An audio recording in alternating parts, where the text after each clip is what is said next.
हमारे घर की रसोई में विराजमान रहती हैं। तो रसोई में क्या न होने दें, क्या करें, कुछ चीजें मैं आपको बताता हूं। समस्त गृहिणियों को जो सुन रही हैं, नहीं सुन रही हैं तो आगे जाके ये लोग वीडियो बना देंगे, उसका फिर आगे आप तक पहुंचा देंगे, आप शेयर कर दीजिएगा। सबसे जो चाहते हैं कि हमारे घर में कभी भी गरीबी न रहे, अन्न की कमी न रहे, हमारे घर कभी भी कोई आने वाला भूखा न लौटे, ऐसे लोगों को कुछ उपाय अपने घर के लिए अवश्य करने चाहिए। और ये सारी व्यवस्था रसोई की है, तो इसलिए माताओं की अहम भूमिका इसमें हो जाती है। पहली बात, जिस स्थान पर भोजन बनता है उसे हमारे यहाँ रसोई कहते हैं। आजकल नाम बदल गया है, वो रसोई भी समाज के साथ, युग के साथ परिवर्तित हुई, उसका नाम किचन हो गया है। अब वो किचन बन के हमारे घरों में विराजमान है। किचन हो या रसोई, विशेष इस बात का ध्यान देना है कि आपकी रसोई गंदी नहीं होनी चाहिए। जो रसोई, जो किचन गंदी होती है, वहां मां अन्नपूर्णा वास नहीं करती है। आप भी गंदे कमरे में तो नहीं रहना पसंद करेंगे, तो वो तो देवी देवता है। तो सबसे पहली आवश्यकता है आपके रसोई का स्थान स्वच्छ और पवित्र रहना। इसीलिए हमारे यहाँ गाय के गोबर से चौका लगता था रसोई में। तो कोशिश करें कि प्रत्येक दिन आप अगर चौका नहीं लगा सकते तो गंगा जल से अवश्य रसोई में छिड़काव करें, गंगा जल छिड़क दें। पहली बात, आपकी रसोई पवित्र होनी चाहिए, साफ होनी चाहिए। दूसरी बात जो अहम है वो ये है कि आपकी रसोई में जब आप प्रवेश करें तो ये चाकू इत्यादि होते हैं, उसका दर्शन आपको प्रवेश करते ही नहीं होना चाहिए। ये जो काटने वाली वस्तुएं होती हैं जिनसे आप सब्जी वगैरह काटते हो, हमारे ब्रज में तो दरांत से काटते थे पहले, अब चाकू आ गए रसोइयों में, है ना। पहले दरांत वो होती थी, दरांत जानते हो, वे उसी से सब्जियां काट लेते थे। अब थोड़ा सिस्टम चेंज हुआ, दरांत बड़ा होता है, अब थोड़ा चाकू से काम चल गया। और भी एक दो चीजें होती हैं जिनसे माताएं बहन सब्जी इत्यादि काटती हैं। कहने का अभिप्राय है जो सब्जियां काटने के काम आते हैं, ऐसे वस्तुएं आपके रसोई में प्रवेश करते ही आपको उनका दर्शन नहीं होना चाहिए। इसका मतलब है उन्हें छुपा के रखो कहीं, जब आवश्यकता हो तब तो निकालो और फिर वहीं रख दो। अब इनका दर्शन करने से क्या होता है कि ये जितने भी काटने वाले संसाधन हैं, ये नेगेटिव एनर्जी एकत्रित करते हैं। अगर आप प्रवेश करते ही इनका दर्शन करेंगे तो आपके हृदय में नेगेटिव एनर्जी, और रसोई में भी नेगेटिव एनर्जी आपके हृदय के माध्यम से, भोजन के माध्यम से, वो जो भोजन करेगा उन तक वो नेगेटिव एनर्जी प्रविष्टित हो जाएगी।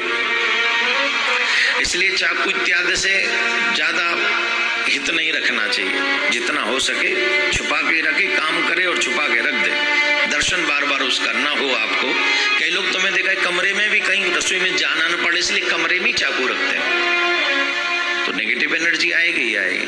तो प्रवेश करते ही आपको इनका दर्शन न हो, ऐसी व्यवस्था आपको करनी चाहिए। दूसरा, अपने घर का भोजन आपको कभी भी उघाड़ा नहीं रखना चाहिए, ढक के रखना चाहिए। चाहे वो सब्जी हो, दाल हो, खीर हो, इवन रोटियां भी हों, सलाद भी हो, जो भी वस्तु है उसे आप उघाड़ के नहीं रखें रसोई में, क्योंकि तमाम ऐसी शक्तियां होती हैं जो घरों के आसपास या घर में मंडराती रहती हैं। अगर वो उघड़ी रहेंगे, आपके भोजन की भोजन की सामग्री खुली पड़ी रहेगी, तो उसमें कोई भी नेगेटिव एनर्जी जाके प्रवेश कर जाती है, और इससे माँ अन्नपूर्णा भी प्रसन्न नहीं होती, मक्खी गिर जाएगी, मच्छर गिर जाएगा। इसका मतलब है आप रसोई में सावधान नहीं हो। और फिर अन्नपूर्णा माँ रुष्ट हो जाएगी तो गरीबी आने के चांसेज बहुत तगड़े हो जाएंगे। इसलिए न तो दूध, न आटा, न दाल, न सब्जी, न सलाद, न कोई भी खाद्य भोजन के योग्य जो वस्तु आपने तैयार की है वो खुली हुई नहीं होनी चाहिए, वो ढकी हुई होनी चाहिए। और सबसे अहम बात देवियों को मैं बता दूं, आपके घर में रसोई में बार बार दूध का उफनना अपशगुन है।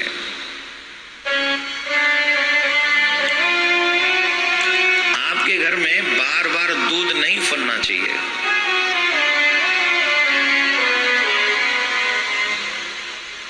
आपके घर में तेल गरम, घी गरम आपके हाथों को नहीं जलाना चाहिए। कई बार होता है ना कि तेल की एक बूंद गरम कर रहे थे किसी लिए, पकौड़ी के लिए, पूड़ी के लिए घी तैयार कर रहे थे, उठ के आ गया और वो आपके हाथ में छाला डाल गया। ऐसे बार बार नहीं होना चाहिए। अगर ऐसा है बार बार आपके हाथ जलते हैं, रस भोजन बनाते समय हाथ जलते हैं, अथवा बार बार दूध उफनता है, तो इस बात से एक चीज समझ लेनी चाहिए कि राहु, केतु और शनि ये तीनों ही रुष्ट हैं। तो इन्हें बचाने के लिए क्या करना चाहिए? इनसे बचने के लिए बोले एक काम अवश्य करना चाहिए, घर की पहली रोटी गाय के लिए और घर की आखिरी रोटी श्वान के लिए, मीन्स कुत्ते को खिलानी चाहिए। इससे राहु, केतु और शनि तीनों ही प्रसन्न हो जाते हैं। अगर बार बार दूध उफनता है तो इसका मतलब है वो रुष्ट है, राहु केतु। और वो क्या बोलते हैं, हाथ जल जाए आपका बार बार। कई माताएं बहन तो रोटी सेकते सेकते अपने हाथ जला लेती हैं। इससे भी पता लगता है कि राहु केतु की दशा ठीक नहीं चल रही। तेल गिरना, घी गिरना ये भी अपशगुन है। तो इसके लिए आपको चाहिए कि पहली रोटी गाय को दें और दूसरी जो आखिरी रोटी है वो श्वान को खिलाएं। तो इससे राहु केतु की स्थिति ठीक रहेगी।